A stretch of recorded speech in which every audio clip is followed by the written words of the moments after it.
Attempted home invasion caught on camera, but the unsuspecting homeowner winds up pulling a gun on his attackers. Terrifying surveillance video shows a masked intruder with a gun run up to this mid-city man about to walk in his front door.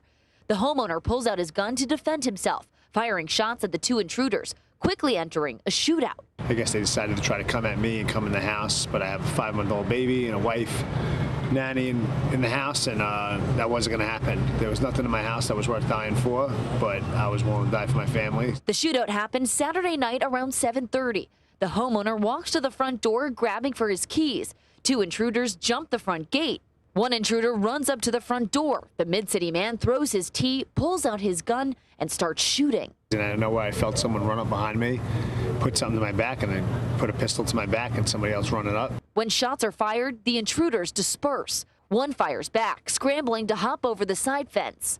The other hops over the front gate and runs away. After the attack, the family filed a report with the LAPD Olympic Division. It's a matter of time before these people are going to get caught. I think they should just pick a new career before they do end up in jail. We reached out to LAPD Olympic Division for more information about the suspects, but did not hear back. I was coming home after a day of work in the gym, exactly like you said, and the thing I never thought was going to happen happened. I turned around to the surprise of two armed gunmen trying to get into my home. And the first thing I thought was my family, and there's no way I'm letting this happen.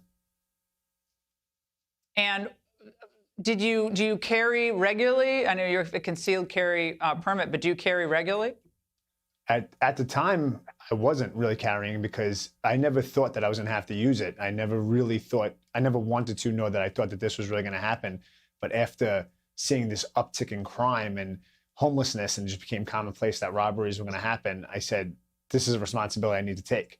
But it's not even a CCW matter because I was on my own property. I was walking in to the driveway and the entryway of my house. So this petty attempt for them to strip me of my ability to carry outside of my house for something to happen on my property, it's just unexplainable. I see what you're saying. Well, DC has really strict concealed carry rules. You have to register one gun at a time.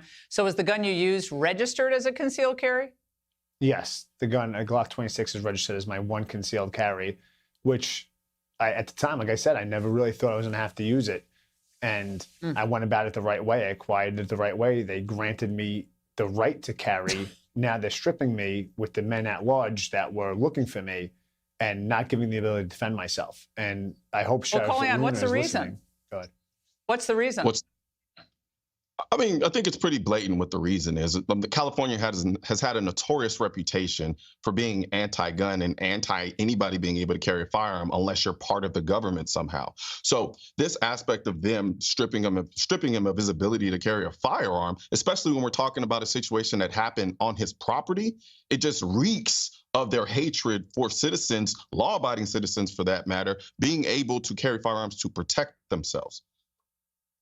Well, I have to say, Vince, Newsom did propose that 28th Amendment to the U.S. Constitution, which would, preserve the language of the Second Amendment, but then add a whole bunch of new requirements and limitations to gun ownership in the United States that, they claim is, very, very popular and people would want. But he's notoriously anti-gun rights. Joe Biden there to help him? Was there a cop there to help him? Was Gavin Newsom there to help stop those criminals? No, they weren't. It was just Vince and those two guys. And yet and still, they create law after law after law, which makes it even harder for someone like Vince to be able to protect himself from two people with firearms. And then you mentioned the whole point about the 28th Amendment. The mere fact that he's trying to push this demonstrates how much he hates the Second Amendment, because if he understood the Constitution and the Second Amendment, it was written to tell the government what they can't do against our ability to own and carry firearms. But yet he's creating an entire amendment which limits that ability. That's insane to me.